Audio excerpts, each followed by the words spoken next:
The rain came down in sheets, drumming against the battered farmhouse roof as lightning cracked the sky. The air was thick with tension, and across the room, the old man gripped his weathered shotgun tighter. His breath came in shallow, ragged gasps as he stared out the window, watching the silhouette of a car pull up in the storm.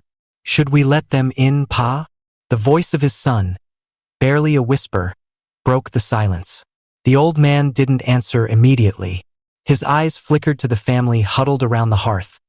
A woman, her 2 young children, and her husband who had been unconscious for hours after the crash. The storm had come out of nowhere, a flash flood swallowing the roads in minutes. The car had slid into a ditch not far from the house, and the family had stumbled to his door in desperation. "They'll be fine," the old man finally muttered, lowering the shotgun. "We've been through worse." Flashback. 4 years earlier, it was a quiet autumn evening when the family first arrived, wet, exhausted, and barely clinging to their will to survive.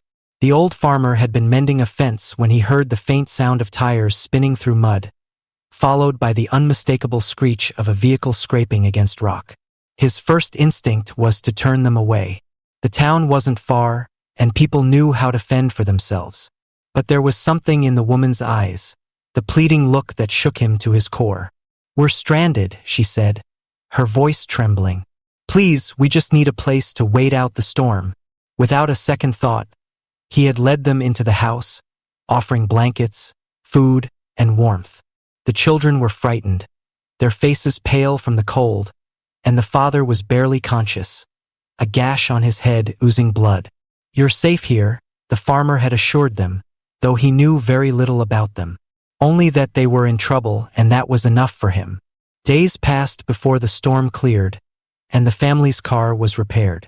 Before they left, the woman pressed a small package into his hands. "Thank you for everything," she said, her voice thick with emotion. "If we can ever repay you," the farmer had waved her off. "No need.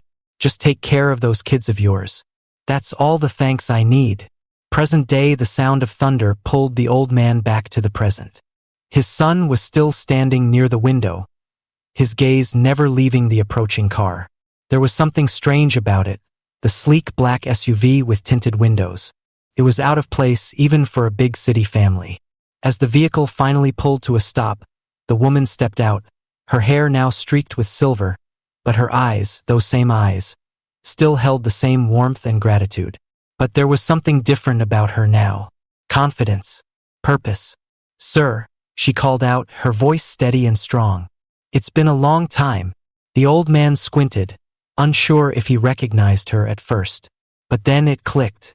It was her, the same woman from years ago. "Ma'am," he said, wiping his hands on his trousers. "What brings you back?" Her lips curled into a smile, but there was a hint of sadness in her eyes. "We came to repay a debt, and I think it's time you knew the truth about who we are." Before he could respond, the SUV doors opened, and 2 men stepped out, tall, serious-looking men in suits. The woman approached him slowly, a glimmer of pride in her step. "This is my husband," she said, gesturing to one of the men. "And this," she continued, looking at the other man, "is our son, the one you saved." The old man's heart skipped a beat. The boy, the child he had once helped, now grown into a young man standing before him. The woman smiled. "You've probably wondered what we've been up to all these years. After we left, we struggled for a while. But eventually, our family made a name for itself. My husband is the CEO of a global company, and our son—" She trailed off, looking toward her son, who stepped forward and extended a hand. "We never forgot what you did for us," the young man said, his voice firm but with a tinge of emotion. "And now we're here to help you. We owe you everything." Before the farmer could speak, the young man reached into his coat and pulled out a large envelope. "This is just a small token of our gratitude," he said, pressing it into the farmer's hand. The old man's hands trembled as he opened the envelope. Inside was a check, far more than he had ever imagined or needed in his entire life. "You don't have to," the farmer began, but the woman interrupted him gently. "We want you to have it. You gave us hope when we had nothing. Now we want to make sure you never have to struggle again."